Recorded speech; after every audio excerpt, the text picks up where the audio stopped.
আজকে আমি যেতে চলেছি একটা খুবই স্পেশাল জায়গায়। এটা আমার স্বপ্নের জায়গা বলতে পারো। আর হ্যাঁ, এটা অনেকেরই হয়তো স্বপ্নের জায়গা। তো আমি এসে পড়েছি বার্সানাতে।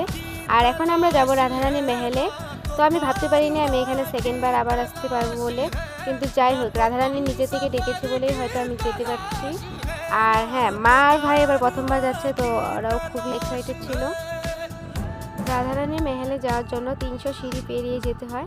আর তোমরা যখনই আসো না কেন, এখানে এনি টাইম ভিড় দেখতে পারবে। আর দেখে হয়তো বুঝতে পারছো কতটা ভিড়। যাই হোক, আর এখানে গিয়ে রাধারানীর কাছে তোমরা মন থেকে যা চাইবে সেটাই পূর্ণ হয় বলে সবাই বলে। আর তার জন্য আমরা রাধারানীর প্রিয় জিনিসগুলো নিয়ে আর প্রসাদ নিয়ে এখন আমরা যাব রাধারানী মেহেলে ভিতরে। আর এটা হলো রাধারানী মেহেলের ভিতরে যাওয়ার গেট। দেখো কি ভিড়। চলো আমাদের সাথে তোমরাও দর্শন করে নাও রাধারানী।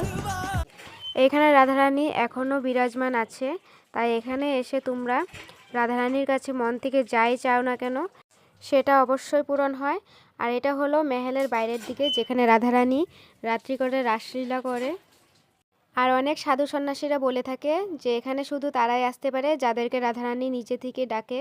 তো আমি নিজেকে খুব ভাগ্যবান মনে করি যে আমি এখানে দুবার আসতে পেরেছি, আর আশা করি আরও আসতে পারবো।